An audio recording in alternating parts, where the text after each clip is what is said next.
തേപ്പുകാരി എന്ത് തേപ്പുകാരി പക്ഷെ different ലെവലോ.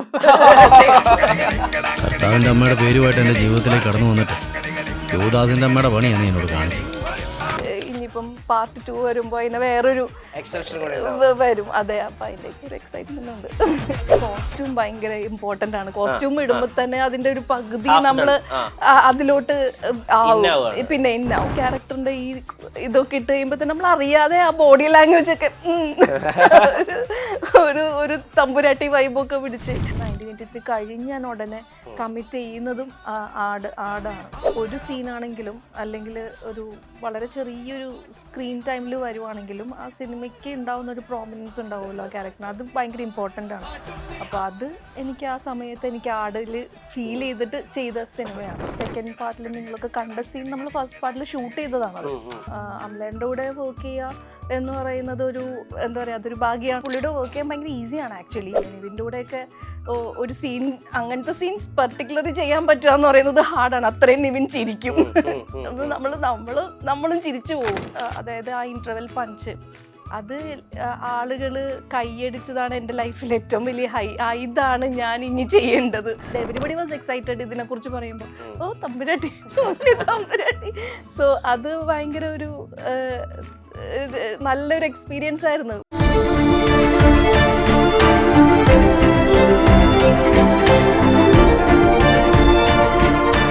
Own your pride. Pride Diamond Collections by Joya Lucas, world's favorite jeweler. ആടിന്റെ ഒന്നാം ഭാഗം തിയേറ്ററിൽ ഇങ്ങനെ കളിച്ചുകൊണ്ടിരിക്കുകയാണ്. ചെരിഞ്ഞ കൊമ്പൻ എന്തിനാ ഷാജിയേട്ട നെറ്റിപ്പെട്ടതെന്ന് പറഞ്ഞ് മേരി ചെയിനൂരുന്ന സീനിൽ തിയേറ്റർ മൊത്തം കുലുങ്ങിച്ചിരിക്കുകയാണ്.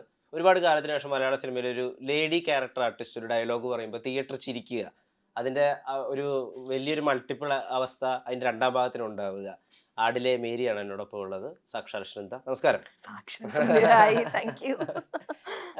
ഒരു ഐക്കോണിക് ക്യാരക്ടർ, വളരെ കുറച്ച് ഡയലോഗുകൾ ഉള്ളൂ, പക്ഷെ ആ ഡയലോഗുകളൊക്കെ പിന്നെ വളരെയധികം ഐക്കോണിക്കായി പോപ്പുലറായി. ഈ ഒന്നാം ഭാഗത്തിനും രണ്ടാം ഭാഗത്തിനും കിട്ടുന്ന ഒരു സ്വീകാര്യത ഉണ്ടല്ലോ. ഇതിന്റെ കൂടെ ഒരു തമാശക്കാണെങ്കിലും ഒരു തേപ്പുകാരി പട്ടവും ഉണ്ട്. ഇതിനെങ്ങനെയാ മനസ്സിലാക്കുന്നത്? ഇതിനെങ്ങനെയാ ഉൾക്കൊള്ളുന്നത് ആസ് ആൻ ആർട്ടിസ്റ്റ്? സന്തോഷം. നമ്മുടെ ഓരോ സിനിമയുടെ ഇൻവെസ്റ്റ്മെന്റ് ആയിട്ടാണ് കാണുന്നത്. ആണ് എനിക്കൊരു വലിയ ഇൻവെസ്റ്റ്മെന്റ് ആയിരുന്നു ആക്ച്വലി. നല്ല റിട്ടേൺസ് ഇടയ്ക്ക് കിട്ടുന്ന ഒരു സിനിമയായിരുന്നു ആക്ച്വലി.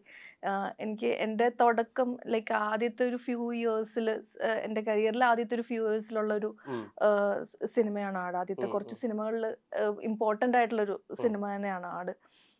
എനിക്ക് തോന്നുന്നു 1983 കഴിഞ്ഞാൽ ഉടനെ കമ്മിറ്റ് ചെയ്യുന്നതും ആടാണ്. അപ്പം അന്നും എനിക്കിത് പറഞ്ഞപ്പോൾ എന്നോട് സ്ക്രീൻ ടൈം ആണെങ്കിലും കുറച്ചുള്ളൂ, സീന് കുറച്ചേ ഉള്ളൂ. പക്ഷേ അതിൻ്റെ ഒരു എന്താ പറയുക ക്യാരക്ടറിൻ്റെ ഒരു ഇമ്പോർട്ടൻസ് ഉണ്ടല്ലോ. അതിനൊരു നമുക്കത് കഥ നെറേറ്റ് ചെയ്യുമ്പം ഒരു സീനാണെങ്കിലും അല്ലെങ്കിൽ ഒരു വളരെ ചെറിയൊരു സ്ക്രീൻ ടൈമിൽ വരുവാണെങ്കിലും ആ സിനിമയ്ക്ക് ഉണ്ടാവുന്ന ഒരു പ്രോമിനൻസ് ഉണ്ടാവുമല്ലോ ആ ക്യാരക്ടറിന്, അത് ഭയങ്കര ഇമ്പോർട്ടൻ്റ് ആണ്. അപ്പോൾ അത് എനിക്ക് ആ സമയത്ത് എനിക്ക് ആടിൽ ഫീൽ ചെയ്തിട്ട് ചെയ്ത സിനിമയാണ്. And I had fun doing that. നമ്മൾ ഫസ്റ്റ് പാർട്ടിൽ തന്നെ ഒരുപാട് വട്ടം പറഞ്ഞിട്ടുണ്ട്. ഫസ്റ്റ് പാർട്ടിൽ തന്നെ നമ്മൾ ആ മറ്റേ ഈ സെക്കൻഡ് പാർട്ടിൽ നിങ്ങളൊക്കെ കണ്ട സീൻ നമ്മൾ ഫസ്റ്റ് പാർട്ടിൽ ഷൂട്ട് ചെയ്തതാണത്. അത് പിന്നീട് അത് അവര് എഡിറ്റ് ചെയ്തപ്പോൾ അത് മാറ്റുകയും പിന്നീട് സെക്കൻഡ് പാർട്ടിലോട്ട് വന്നപ്പം എനിക്കൊന്നും ജയൻ ചേട്ടനാണ് അത് സജസ്റ്റ് ചെയ്യുന്നത് അത് വീണ്ടും വെക്കാൻ വേണ്ടിയിട്ട്. അങ്ങനെ നമ്മൾ വീണ്ടും അത് ഷൂട്ട് ചെയ്തു. അപ്പം അത് വളരെ നന്നായി എന്ന് എനിക്ക് തോന്നുന്നു. അത് ആക്ച്വലി എന്താ പറയാ, എന്നോട് വിജയ് പറഞ്ഞൊരു കാര്യം, ആട് 2-ല് ഏറ്റവും മോസ്റ്റ് വ്യൂഡ് സീൻസ് ഉണ്ടാവുമല്ലോ യൂട്യൂബില്, അതില് ഒന്ന് ഇതാണ് പാപ്പനും മേരി തിരിച്ചു കാണുന്നത്. അപ്പൊ അവർക്ക് അത് അത്രയും ആളുകളില് നമ്മൾ ആളുകളുടെ മനസ്സിൽ എങ്ങനെ അവർക്ക് ഓർക്കുമ്പോൾ ചിരിക്കാൻ, അത് എങ്ങനെയായാലും ഒരു സ്ട്രെസ് ബസ്റ്റർ ആവുക എന്ന് പറയുന്നത് it's a good thing no. അപ്പൊ അങ്ങനെ വെച്ച് നോക്കുമ്പോൾ ഒരു സ്ലാങ് ഉണ്ടല്ലോ, അതായത് പ്രത്യേകിച്ച് രണ്ടാം ഭാഗത്തിൽ വരുന്നേ തെക്കേല രണ്ടും വടക്കേല രണ്ടും, അതെ അതെ അതെ, ആ സ്ലാങ് ഒക്കെ മിഥുൻ തന്നെ പറഞ്ഞു എല്ലാം കൃത്യം. അത് മിഥുൻ പറഞ്ഞതേ ഞാനത് ഫോളോ ചെയ്തിട്ടുണ്ടെന്ന് മാത്രമേ ഉള്ളൂ. ഞാൻ കൂടുതൽ എപ്പോഴും അങ്ങനെ തന്നെയാണ്. നമ്മുടെ ഡയറക്ടർ എന്താവശ്യപ്പെടുന്നു അത് ഫോളോ ചെയ്യാന്നുള്ളതാണ്. ചില സമയത്ത് നമുക്കത് ഇംപ്രവൈസ് ചെയ്യാനുള്ള ഒരു സ്പേസ് ഉണ്ടാവും, അപ്പൊ നമ്മൾ ഇംപ്രവൈസ് ചെയ്യും. എനിക്ക് ഇതിലൊന്നും അതിന്റെ ആവശ്യം പോലും വന്നിട്ടില്ല. അത് അത്രയും തന്നെ നല്ലതായിരുന്നു ആക്ച്വലി. ഈ ആട് വണ്ണില്ലേ ഇദ്ദേഹത്തിന് ഈ നടുവേദന വന്നതിന് ശേഷമുള്ള സീക്വൻസ് ഉണ്ടല്ലേ കിടപ്പായിട്ട്, അതിനകത്ത് കുറെ സീൻസ് പിന്നെ ഐ മീൻ നമ്മള് കുടുംബമായിട്ടൊക്കെ ഇരുന്ന് കാണുന്ന സമയത്ത് ഒരു കൂട്ടച്ചിരി ഉണ്ടാക്കുന്ന കുറെ മൊമെന്റ്സ് ഉണ്ട്. അതായത് മേരി ബാഗിലാണോ കഞ്ഞി, അതായത് ബാഗായിട്ട് തരാണല്ലോ. അതുപോലെ ഉമ്മർത്തൊരു തിരിയിട്ട് കത്തിച്ച് വെക്കാന്നൊക്കെ പറയുമ്പോ ഉള്ള മേരിയുടെ എക്സ്പ്രഷൻസ് അന്ന് തിയേറ്ററിൽ ഇരുന്ന് കാണാനുള്ള ഭാഗ്യം ഉണ്ടായിരുന്നു. ഒന്നാം ഭാഗം. Okay okay okay. അത് ഭയങ്കര ഒരു ചിരി ഉണ്ടായിരുന്നു ആക്ച്വലി. ഞാൻ 1ഉം 2 ഒക്കെ ഞാൻ തിയേറ്ററിൽ പോയി കണ്ട സിനിമയാണ്. ഞാൻ ഭാഗമാവണം അല്ലെങ്കിൽ ഞാൻ അതിലൊരു ക്യാരക്ടർ ചെയ്തു എന്നുള്ളത് മാറ്റി നിർത്തിയാലും ഞാൻ ആക്ച്വലി ആട് സിനിമയുടെ ഫാനാണ്.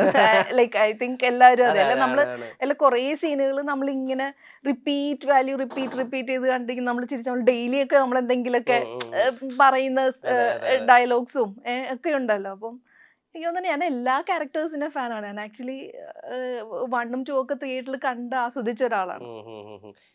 ഇപ്പൊ കരിയറിലെ പറഞ്ഞിട്ടുള്ള കുറെ ഡയലോഗുകൾ വളരെ ചുരുക്കമായിട്ട് ഇപ്പൊ ഒരു ക്യാരക്ടർ ആർട്ടിസ്റ്റിന്റെ ഡയലോഗൊക്കെ പോസ്റ്റർ ക്യാപ്ഷനൊക്കെ ആയിട്ട് വരുള്ളൂ. ഇപ്പൊ അന്നയും റസൂലിലെ നീ പ്രേമിക്കും മുത്തേ ഞങ്ങളുടെ സപ്പോർട്ട് എന്ന് പറയുന്നതൊക്കെ അന്ന് പോസ്റ്ററിൽ അടിച്ചു വന്നിട്ടുള്ള വരികളായിരുന്നു. അല്ലെങ്കിൽ ഇപ്പൊ ഞാൻ ഹിന്ദി സിനിമയൊന്നും കാണാറില്ല ചേട്ടാ എന്ന് പറയുന്ന ഡയലോഗ് ആ രീതിയിൽ കുറെ ലക്കിയാണ്, കുറെ ഭാഗ്യമുണ്ട്. അതായത് ആളുകൾ ഓർത്തിരിക്കുന്ന പോപ്പുലർ ഡയലോഗ്സ് ബോഡി ഓഫ് വർക്കിൽ പറയാൻ പറ്റി, അങ്ങനെ ചിന്തിക്കാറുണ്ടോ? അതൊക്കെ ഒരു ബ്ലെസ്സിങ് ആണ്. പിന്നെ ഞാനത് എന്റെ ബ്ലെസ്സിങ്ങിൽ കൗണ്ട് ചെയ്യുന്ന ഒരു കാര്യമാണ്. എനിക്ക് അങ്ങനെയുള്ള അവസരങ്ങൾ കിട്ടിയിട്ടുള്ളതും പിന്നെ തുടക്കത്തിൽ നമുക്ക് അത്രയും നല്ല മേക്കപ്പ് കൂടുതലാണോ ചേട്ടാ? അതെ, നല്ല ഫിലിം മേക്കേഴ്സിന്റെ കൂടെ വർക്ക് ചെയ്യാൻ പറ്റിയത്, അവരുടെ കൂടെ തന്നെ വീണ്ടും റിപ്പീറ്റ് ആയിട്ട് കുറെ നമുക്ക് നമ്മൾ ഇഷ്ടമുള്ള നമ്മൾ വർക്ക് ചെയ്ത് ഇഷ്ടമുള്ളതും നമ്മൾ നോക്കി കാണുന്ന ഫിലിം മേക്കേഴ്സിന്റെ കൂടെ വീണ്ടും റിപ്പീറ്റ് ആയിട്ട് നമുക്ക് അവരുടെ കൂടെ വർക്ക് ചെയ്യാൻ പറ്റുന്നതൊക്കെ ഭയങ്കര ബ്ലെസ്സിങ് ആയിട്ട് കൗണ്ട് ചെയ്യുന്ന ഒരു കാര്യം തന്നെയാണ്. ഇൻസ്റ്റാഗ്രാമിന്റെ പ്രൊഫൈൽ ഭയങ്കര രസാ കണ്ടിരിക്കാൻ. ഇത് ഈ ഫാഷൻ എവിടുന്നാ ഫോളോ ചെയ്യുന്നത്, എവിടുന്ന റെഫറൻസ് എടുക്കുന്നത്? ഞാൻ കുറച്ച് അങ്ങനെ എനിക്ക് എന്താ പറയാ, ഞാൻ ലൈഫിൽ നിന്ന് തന്നെയാണ് ഒബ്സർവ് ചെയ്യുന്നത്. നമ്മൾ ചുറ്റുമുള്ളതൊക്കെ ഒബ്സർവ് ചെയ്യുക. അത് എന്താ പറയാ, എനിക്കിഷ്ടമാണ് ഫാഷൻ. ഞാൻ എപ്പോഴും എനിക്ക് ആ ഒരു ഇഷ്ടം ഉണ്ട്, അപ്ഡേറ്റഡ് ആയിട്ടിരിക്കാൻ ഫാഷനിൽ ഇഷ്ടമുണ്ട്. ഞാൻ ചെറുപ്പത്തിലാണെങ്കിൽ എൻ്റെ ഉമ്മയും പുള്ളിക്കാരിയാണെങ്കിലും എനിക്ക് വേണ്ടിയിട്ട് സ്റ്റിച്ച് ചെയ്യിപ്പിക്കുന്നത് എല്ലാം നമ്മളിങ്ങനെ ക്രിയേറ്റീവ് ആയിട്ട് സ്റ്റിച്ച് ചെയ്ത് ഇട്ട്, അപ്പം അങ്ങനെ ക്രിയേറ്റ് ചെയ്യാൻ ഉള്ള ഒരു സാധനം ഉണ്ടല്ലോ, അത് എനിക്ക് ഇഷ്ടമാണ്. അത് I follow fashion, I love fashion. ഈ നല്ല ഫിലിം മേക്കേഴ്സിന്റെ കൂടെ പിന്നെയും കൊളാബറേറ്റ് ചെയ്യുന്നുണ്ടല്ലോ. പക്ഷെ അമൽനിരത്തിന്റെ ഒരുപാട് സിനിമകളിൽ ഭാഗമായിട്ടുണ്ട്. ഒരുപാടല്ല, 2 സിനിമ. ശരിയാ, 2 സിനിമകളുള്ള ഒരുപാട് സിനിമകളുള്ള പോലെ ഒരു ഫീൽ ഉണ്ട്.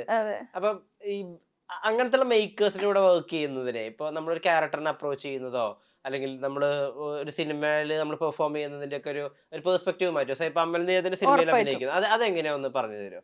അല്ല, ഉറപ്പായിട്ടും നമ്മളൊക്കെ എന്താ പറയാ, സിനിമയിൽ അഭിനയിക്കുന്നവരോ അല്ല പ്രേക്ഷകരോ എല്ലാരും നോക്കി ഇങ്ങനെ ലുക്കപ്പ് ചെയ്യുന്ന ഒരു ഫിലിം മേക്കറാണ് ചേട്ടൻ. അപ്പം അമലേന്റെ കൂടെ വർക്ക് ചെയ്യുക എന്ന് പറയുന്നത് ഒരു എന്താ പറയാ, നമുക്ക് എന്താ പറയാ, അതൊരു ഭാഗ്യമാണ്. പുള്ളിയുടെ വർക്ക് ചെയ്യാൻ ഭയങ്കര ഈസിയാണ് ആക്ച്വലി. എന്ന് വെച്ച് കഴിഞ്ഞാല് ഈസി എന്നാണോ വർക്ക് എന്ന് പറയുന്നത് എനിക്കറിയില്ല. ഭയങ്കര ഓപ്പൺ ആണ്. നമുക്ക് വേണ്ടി നമ്മളുടെ സജഷൻസും അല്ലെങ്കിൽ നമ്മളോട് ഞാൻ ആലോചിക്കുക എന്നോടൊക്കെ എന്തിനാ ഇത് ചോദിക്കേണ്ട ആവശ്യം. ഡയലോഗ്സ് ഒക്കെ അല്ലെങ്കിൽ എന്തെങ്കിലുമൊക്കെ പറയുമ്പം അതിങ്ങനെ ഇംപ്രൈസ് ചെയ്യുന്ന അത് ഓക്കെ അതാ അങ്ങനെയാണോ ഇതിങ്ങനെ, അത് ഞാൻ നമ്മളുടെ ചേട്ടൻ അങ്ങനെ എന്ന് വെച്ചാൽ അത്രയും കൊളാബറേറ്റീവ് ആണ് അമലേന്റെ കൂടെ വർക്ക് ചെയ്യാൻ പറ്റുക എന്ന് പറയുന്നത്. പുള്ളിയുടെ കൂടെ വർക്ക് ചെയ്യുന്ന എല്ലാ ആർട്ടിസ്റ്റുകൾക്കും അങ്ങനെ തന്നെ ആയിരിക്കും. ഭയങ്കര കൊളാബറേറ്റീവ് വർക്കാണ്, ഭയങ്കര സ്മൂത്ത് ആണ്.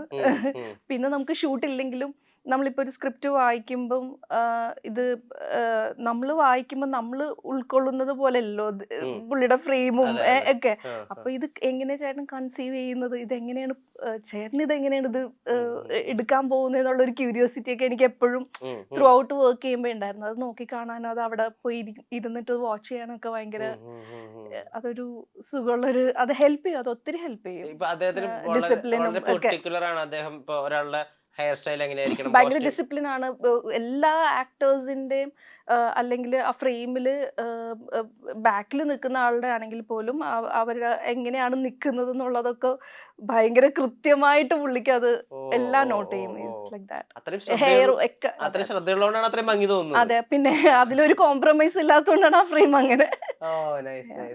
ഇപ്പൊ കരിയറിലെ ഈ അങ്ങനെ അധികം ആളുകൾ പിക്ക് ചെയ്യാത്ത, അതായത് നായിക നടിയായിട്ടൊക്കെ നിൽക്കുന്ന ആളുകൾ പിക്ക് ചെയ്യാത്ത റോളുകളും ചെയ്തിട്ടുണ്ടല്ലോ. പക്ഷേ ഷെർലക് ഹോംസിലെ ആ ഭാര്യ, അത്രയധികം ഭർത്താവിനെ വെറുപ്പിക്കുന്ന ഒരു ഭാര്യ, അല്ലെങ്കിൽ റോൾ മോഡൽസിൽ ഇങ്ങനെ ഒരാളെ കല്യാണം കഴിച്ചിട്ട് അയാളെ ഡിവോഴ്സ് ചെയ്തിട്ട് അവിടെ നിന്ന് അലിമണി വാങ്ങിച്ച് സുഖമായി ജീവിക്കാന്നൊക്കെ പറയുന്ന അങ്ങനത്തെ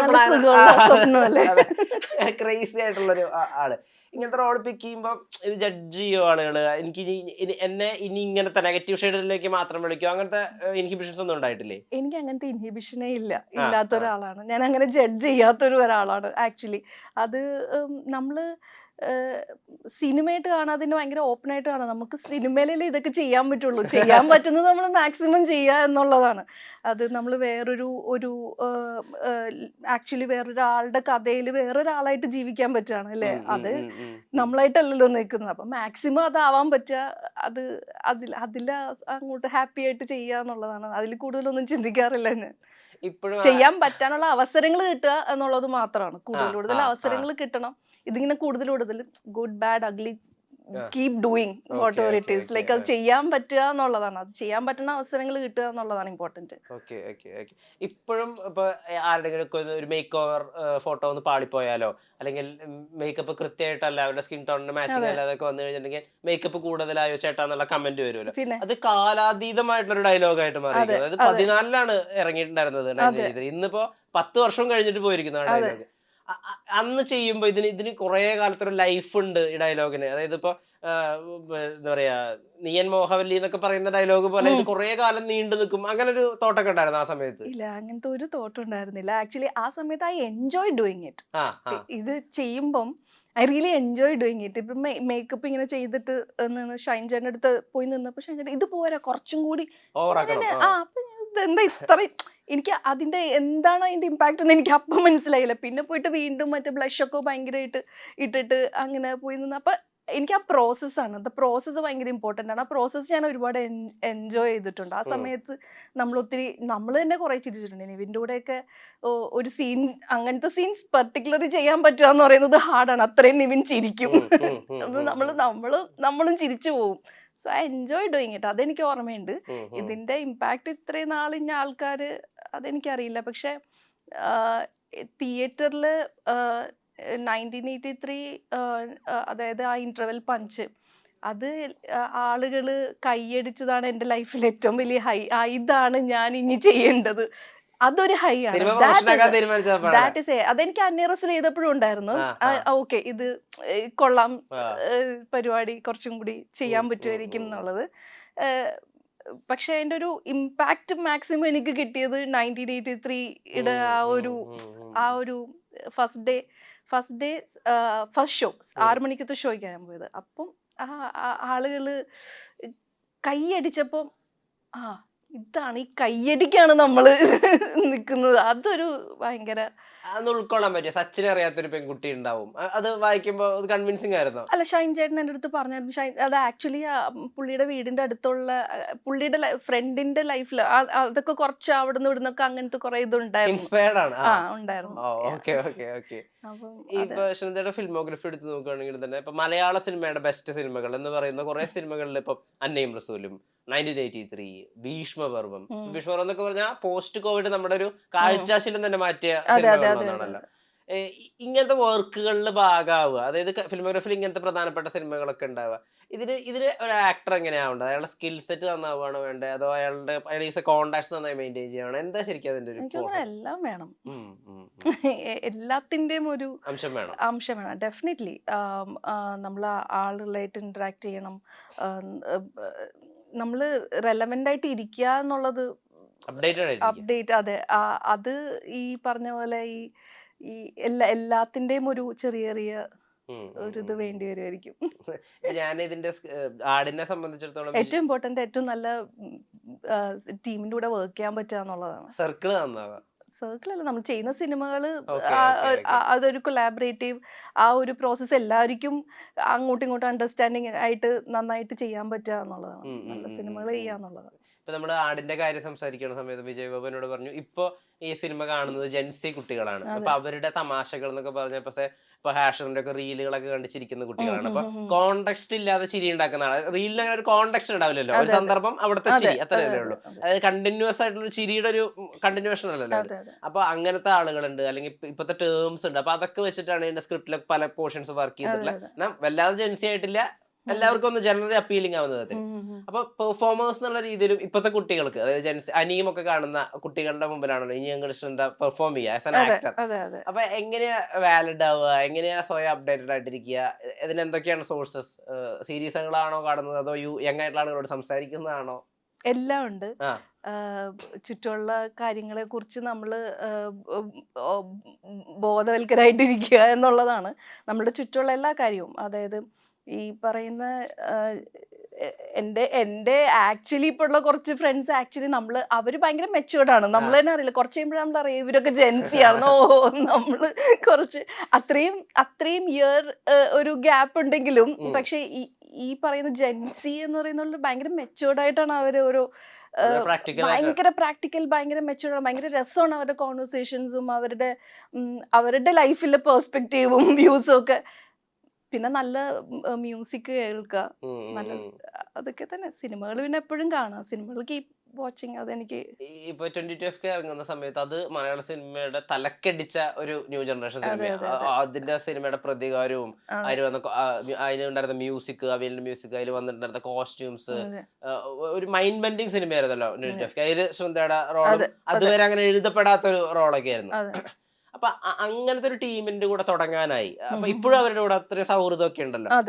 അങ്ങനെ തുടങ്ങാനായത് ഒരു വെൽ സ്റ്റാർട്ടാണ്, നല്ല ഒരു ബിഗിനിങ് ആണ്. അങ്ങനെ തോന്നി? ഉറപ്പായിട്ടും 100%, അതിലൊരു സംശയമില്ല.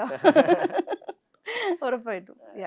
ഈ ഇപ്പൊ ആടിലേക്ക് വരുന്ന സമയത്ത് ഇപ്പൊ ആട് 2-ലൊരു തേപ്പുകാരി ആണല്ലോ, അതിനകത്ത് തേപ്പുകാരി പട്ടം എന്നൊക്കെ പറഞ്ഞിട്ട് പലപ്പോഴും ട്രോളിലൊക്കെ വന്നിരുന്നല്ലോ. ഈ 3-ലേക്ക് വരുമ്പോ ഇനി അതിലേക്കുള്ള സാധ്യത എങ്ങനെയാ? അതിനെ തേപ്പുകാരി പക്ഷെ ഡിഫറെന്റ് ലെവലോ.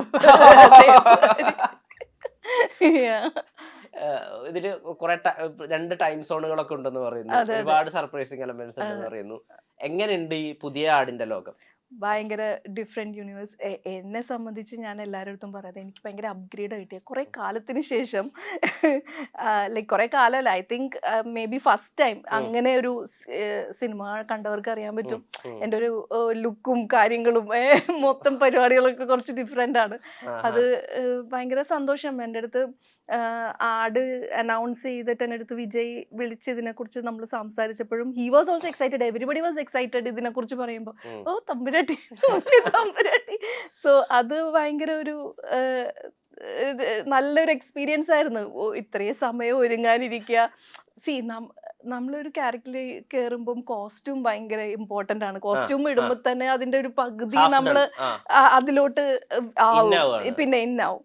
അപ്പം ഈ പറഞ്ഞ പോലെ ഈ ക്യാരക്ടറിന്റെ ഈ ഇതൊക്കെ ഇട്ട് കഴിയുമ്പോ തന്നെ നമ്മൾ അറിയാതെ ആ ബോഡി ലാംഗ്വേജ് ഒക്കെ ഒരു തമ്പുരാട്ടി വൈബൊക്കെ പിടിച്ച്. So that was fun. Actually I enjoyed a lot.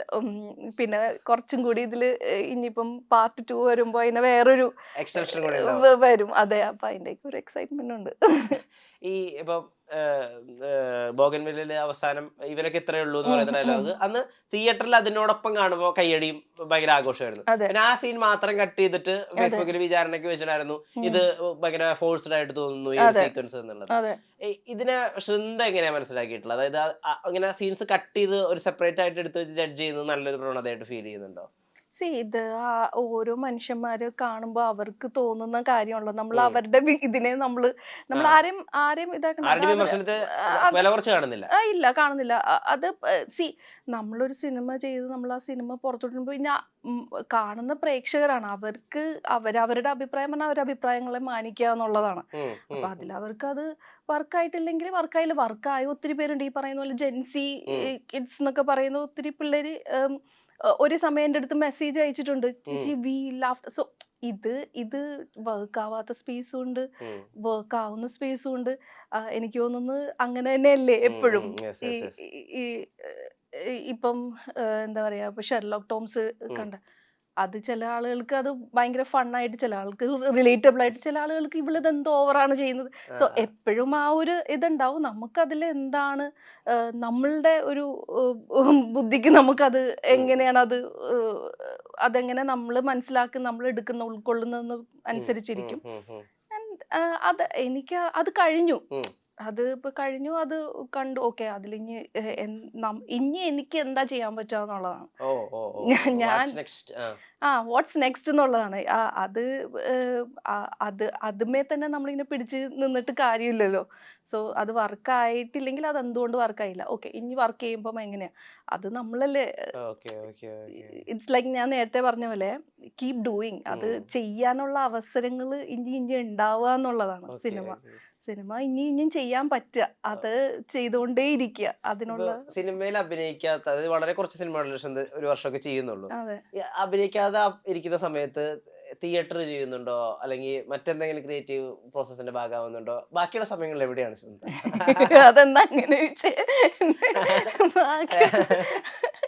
ബാക്കിയുള്ള സമയം ഞാൻ ഇവിടെയൊക്കെ തന്നെ ഉണ്ട്. എൻ്റെ ഒരു പാഷൻ സിനിമയോട് ഉള്ള പോലെ തന്നെ എനിക്കൊരു വൈൽഡ് ലൈഫ് ഒരു ഒരു ഒരു എൻതൂസിയാസ്റ്റ് ആണ് ഞാൻ. അപ്പം whenever I get time, I keep traveling. ഇങ്ങനെ വൈൽഡ് ലൈഫ് കാടുകളിൽ പോവുക,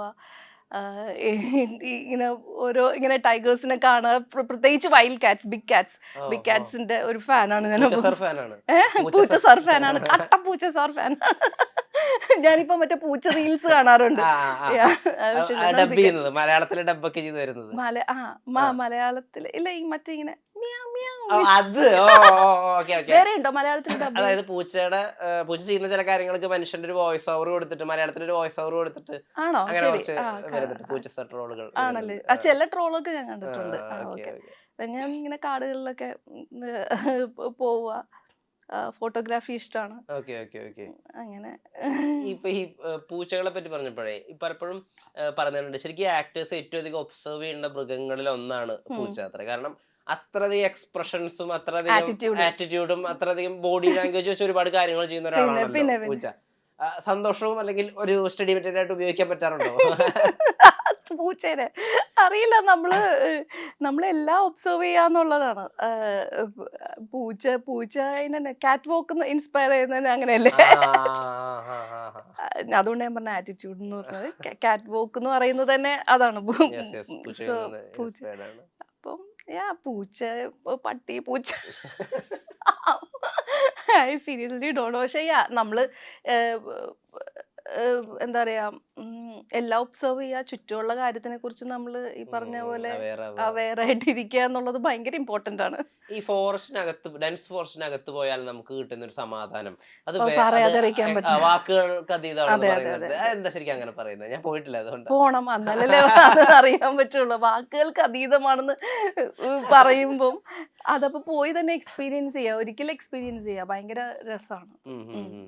കൊറിയയിൽ പോകാൻ പറ്റുമെന്ന് എനിക്കറിയില്ല, സഫാരിക്കൊക്കെ പോയിട്ടുണ്ടെങ്കിൽ. പക്ഷെ നമ്മൾ അത്രയും ഓക്സിജൻ, അത്രയും ഫ്രഷ് എയർ, ഈ പറഞ്ഞ പോലെ നമ്മൾ ഇന്റർനെറ്റും ഇതൊന്നും ഇല്ല. അപ്പം വേറെ രീതിയിൽ ഒരു ഡീടോക്സ് ആണ് ആക്ച്വലി. ആ ഡീടോക്സ് ചെയ്യുന്നത് ഭയങ്കര നല്ലതാണ്.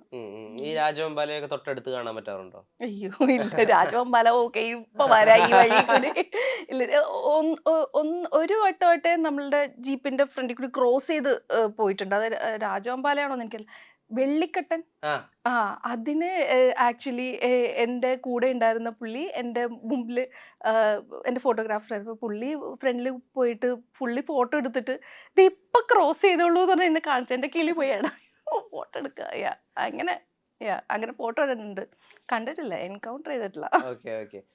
ഈ ഇപ്പൊ ആട് 1ലും 2ലും ചെയ്യുമ്പോ, ഈ ഇപ്പൊ ആട് 1ൽ നമുക്കൊരു മേരിക്ക് കിട്ടിയ ഒരു ഇംപ്രഷൻ ഉണ്ടല്ലോ, അതിന്റെ കുറച്ചുകൂടി ഒരു റോയൽ വേർഷൻ ആയിരിക്കും 1ഉം 2ഉം കഴിയുമ്പോൾ ഞങ്ങൾക്ക് നല്ല ഐ ലൈക്ക് ദ ടേം. അതിന്റെ ഒരു റോയൽ വേർഷൻ ആണ്, ഒരു അപ്ഗ്രേഡ് തേപ്പുകാരി. എല്ലാ കാലഘട്ടത്തിലും ഉണ്ട് തേപ്പുകാരി എന്നുള്ളത്.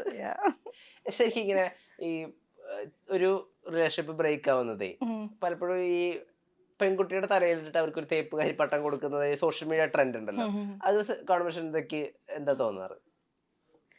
It depends. നമുക്കിതൊന്ന് റാഷണലൈസ് ചെയ്ത് പറയാൻ പറ്റുന്ന കാര്യമാണോ എന്ന് എനിക്കറിയില്ല. ഇത് ഒരു റിലേഷൻഷിപ്പിൽ 2 പേർക്കും അത് വർക്ക് ആവാത്തതിന് അവരുടേതായിട്ടുള്ള കാരണങ്ങളുണ്ടാവും. ഈക്വൽ ഷെയർ ഉണ്ട്. നമ്മൾ പുറത്ത് നിന്നിട്ട് നമ്മൾ ജഡ്ജ് ചെയ്യാൻ ആരുമല്ല അത്. അത്രേ എനിക്ക് പറയാനുള്ളൂ. കാരണം ഇങ്ങനെയുള്ള കാര്യങ്ങളൊക്കെ എനിക്ക് തോന്നുന്നു കൂടുതലും ഓരോ വ്യക്തിയായിട്ട് ബന്ധപ്പെട്ടിരിക്കുന്ന കാര്യമാണ്. ഞാൻ എങ്ങനെയാണോ കാണുന്നത്, അല്ലെങ്കിൽ വിഷ്ണു എങ്ങനെയാണ് നോക്കി കാണുന്നത് പറയാൻ പറ്റില്ല. Vishnu you may be really good friend എൻ്റെ അടുത്ത് ചിലപ്പോൾ. പക്ഷെ വിഷ്ണു ഒരു റിലേഷൻഷിപ്പിൽ വരുമ്പോൾ എങ്ങനെയാണെന്നുള്ളത് വിഷ്ണുവിനും ആ കുട്ടിക്ക് വല്ല അറിയാൻ പറ്റത്തുള്ളൂ. സോ അത് ഞാൻ പുറത്തിരുന്നിട്ട് ജഡ്ജ് ചെയ്തത് പറയാൻ ഞാൻ ആരുമല്ലല്ലോ. സോ ഐ ഡോണ്ട് തിങ്ക് അങ്ങനെ ഒരു ന്യൂസ് വരുമ്പോൾ തന്നെ നമ്മൾ എല്ലാവരും അതിനെ ഇങ്ങനെ റിയാക്ട് ചെയ്ത് ജഡ്ജ് ചെയ്യുക എന്നുള്ളതിനെ കുറിച്ച് എനിക്ക് വലിയ അഭിപ്രായമില്ല അതിനെ കുറിച്ച്. ഒരുപാട് ആക്ടേഴ്സ് ഇപ്പൊ സോഷ്യൽ മീഡിയ ഡീടോക്സ് ഒക്കെ എടുക്കുന്നുണ്ടല്ലോ, അത് അവരെ ഹെൽപ്പ് ചെയ്യുന്നുണ്ടെന്നാ പറയുന്നത് ബേസിക്കലി. അതായത് ഇപ്പൊ നമ്മുടെ റീല് കാണുമ്പോൾ ഒരു റീല് ഭയങ്കര സന്തോഷമാണെങ്കിൽ അടുത്ത റീല് ഭയങ്കര ഡിമോട്ടിവേറ്റിംഗ് ആയിരിക്കും. ഇതിന് നമ്മുടെ മൂഡിനെ ഭയങ്കരമായിട്ട് ഇത് ബാധിക്കുന്നുണ്ടല്ലോ സോഷ്യൽ മീഡിയയുടെ ഒരു ഫ്ലക്സ്. അപ്പം ഇത് ഡീടോക്സ് ചെയ്യുമ്പോൾ സോഷ്യൽ മീഡിയ ഉപയോഗിക്കാതെ ഇരിക്കുമ്പോൾ ആസ് ആൻ ആക്ടർ കുറച്ചുകൂടി ഇമോഷൻസിനെ ഫീൽ ചെയ്യാനും അല്ലെങ്കിൽ ക്യാരക്ടേഴ്സിനെ മനസ്സിലാക്കാനും അല്ലെങ്കിൽ കുറച്ചുകൂടി ക്രിയേറ്റീവ് ആയിട്ടിരിക്കാനൊക്കെ സഹായിക്കുന്നുണ്ടോ? അങ്ങനെ എന്തെങ്കിലും പരീക്ഷിക്കുന്നുണ്ടോ? ഇതെല്ലാം ആക്ടർ എന്നുള്ളതിനേക്കാളും ഇത് എനിക്ക് തോന്നുന്നു social media detox as A human being it's good. ഒരു മനുഷ്യനത് ആക്ച്വലി ഒരാളത് ചെയ്യുന്നത് ആക്ച്വലി കുറച്ച് നാൾ നമ്മൾ സ്ക്രീൻ ടൈം കട്ട് ചെയ്യുക, ഇത്രയും മറ്റേ ബ്രെയിൻ റോട്ടിങ് അല്ലെങ്കിൽ അങ്ങനത്തെ ടേംസ് ഒക്കെ നമ്മൾ ഉപയോഗിക്കുമല്ലോ. ഇതൊക്കെ കുറേയൊക്കെ മാറും നമ്മളുടെ ഇത്. കണ്ണിന്റെ തന്നെ കാഴ്ച it's good. So I think it's important. Actor ആയാലും അല്ലെങ്കിലും കുറച്ചാൾ ഡീടോക്സ് ചെയ്യുന്നത് വളരെ നല്ലതാണെന്നാണ് എൻ്റെ ഒരു അഭിപ്രായം. ഇപ്പൊ ന്യൂ ജനറേഷൻ സിനിമ എന്ന് പറഞ്ഞിട്ട് ഒരു സെറ്റ് ഓഫ് ആക്ടേഴ്സ് വന്നല്ലോ. ഇപ്പൊ ഫഹദ് വന്നു, ശൃന്ദ വന്നു, കുറെ പേര് അന്ന് വന്ന സമയമുണ്ടല്ലോ. അതായത് 12 to 16. പക്ഷെ അത് കഴിഞ്ഞിട്ട് ഇപ്പൊ വരുന്ന ന്യൂ ജനറേഷൻ ഉണ്ടല്ലോ. അതായത് റീൽസ് നിന്ന് വരുന്ന താരങ്ങൾ, ആവേശം പോലത്തെ സിനിമ നമുക്ക് തന്ന താരങ്ങളുണ്ട്, നെസ്ലിൻ ഉണ്ട്. അങ്ങനെ ഇപ്പത്തെ set of new bunch of actors ഉണ്ടല്ലോ. ഇവരെ കാണുമ്പോ എന്താ ഫീൽ ചെയ്യുന്നത്? കുറച്ചുകൂടി കോമ്പറ്റേറ്റീവ് ആവണമെന്നാണോ, നമ്മൾ ഇനിയും കുറെ പണിയെടുക്കേണ്ടതുണ്ടെന്നാണോ, എന്താ feeling? Let's work, let's have fun, let's work. അതാണ് എൻ്റെ ഫീൽ. ഞാനിപ്പം ചെയ്തുകൊണ്ടിരിക്കുന്ന സിനിമ ഇതാണ് ബദ്ലഹേം കുടുംബ യൂണിറ്റ്, ഗിരീശ്വരിയുടെ. അപ്പൊ അതില് ആക്ച്വലി മമിത ഉണ്ട്, സംഗീത ഉണ്ട്, നിവിൻ, പിന്നെ അതെ നിവിനും ഉണ്ട്. പിന്നെ ഈ പറഞ്ഞ പോലെ ഈ മറ്റേ ചൂരലിലൊക്കെ ഉള്ള ഷമീർ, മീനാക്ഷി, അങ്ങനെ കുറെ സെറ്റ് ഓഫ് യങ്. അപ്പൊ ഭയങ്കര, പിന്നെ അവരുടെ എനർജി അടിപൊളിയല്ലേ. അപ്പൊ നമുക്കും ആ എനർജി കിട്ടും. അടിപൊളിയാണ് ആക്ച്വലി. ഇപ്പൊ സുരേഷ് ചേട്ടനുണ്ട്, സുരേഷ് കൃഷ്ണ. സുരേഷ് ചേട്ടന്റെ ഒക്കെ ആ എനർജി എന്ന് പറയുന്നത് ഭയങ്കര പൊളിയാണ്. അതിപ്പം എന്താ പറയാ, ഈ പറയുന്ന പോലെ അവരും എൻജോയ് ചെയ്യണം നമ്മളുടെ കൂടെ നിന്നിട്ട്. ഇപ്പൊ പറഞ്ഞ എല്ലാരും ഹാവിങ് ഫൺ, അത്രേ ഉള്ളൂ. ഇത് പ്രോസസ് ആണല്ലോ, ഇത് എൻജോയ് ചെയ്യാന്നുള്ളതാണ്. എഴുത്ത്, സംവിധാനം, അങ്ങനെ എന്തെങ്കിലും? എനിക്കറിയില്ല, അങ്ങനെ ഒരു ന്യൂസ് വന്നാലും എനിക്കറിയില്ല. ആരുടെ ഭാവനയിൽ വന്ന ന്യൂസ് ശരിക്കും ചോദിച്ചതാണോ? ഓ, താങ്ക് യു. എഴുത്ത്, സംവിധാനം, അങ്ങനെ എന്തെങ്കിലും ആഗ്രഹം? സംവിധാനം, എഴുത്ത് ആഗ്രഹം ഉണ്ടോന്ന് വെച്ച് കഴിഞ്ഞാല് സിനിമ എന്തായാലും ഇപ്പം ചെയ്യാനൊന്നും ഞാൻ വിചാരിക്കുന്നില്ല. പക്ഷെ definitely I will do something. ഉറപ്പായിട്ടും സിനിമയില് ക്യാമറയ്ക്ക് പിന്നിൽ എന്താണെങ്കിലും ഐ എം ഹാപ്പി. എനിക്ക് സിനിമയിൽ വർക്ക് ചെയ്യുന്നത് ഭയങ്കര ഇഷ്ടമാണ്. അത് കോസ്റ്റ്യൂം ആയാലും കുഴപ്പമില്ല. ഇനിയിപ്പോൾ പ്രൊഡക്ഷൻ സൈഡിൽ നിന്നിട്ട് സിനിമ, അതും I enjoy the process. I love being on set. I love cinema. അപ്പം എന്താണെങ്കിലും അത് ഇപ്പം ഇനി അഭിനയിച്ചുകൊണ്ട് തന്നെ ഇരിക്കാനാണെങ്കിൽ അതും ഹാപ്പിയാണ്. ഇനി വേറെ എന്തെങ്കിലും ചെയ്യാനുള്ള ഇത് ഭാവിയിൽ വരുവാണെങ്കിൽ അതും ചെയ്യും. കുഴപ്പമില്ല, എല്ലാം ഒന്ന് ട്രൈ ചെയ്യാം. ഡെഫിനറ്റ്ലി. അപ്പോൾ ആടിൽ ഈ പറഞ്ഞ ഒരു അപ്ഡേറ്റഡ് റോയൽ മേരിയെ കാണാൻ ഞങ്ങൾക്ക് സാധിക്കട്ടെ. Thank you. കൊള്ളാലോ, വേറൊരു എന്തോ ഒരു ബ്രാൻഡിന്റെ ഒക്കെ പേരുമല്ലേ, royal Mary. Good, thank you. നേരത്തെ ഒരുപാട് നന്ദി. Thank you. Thank U.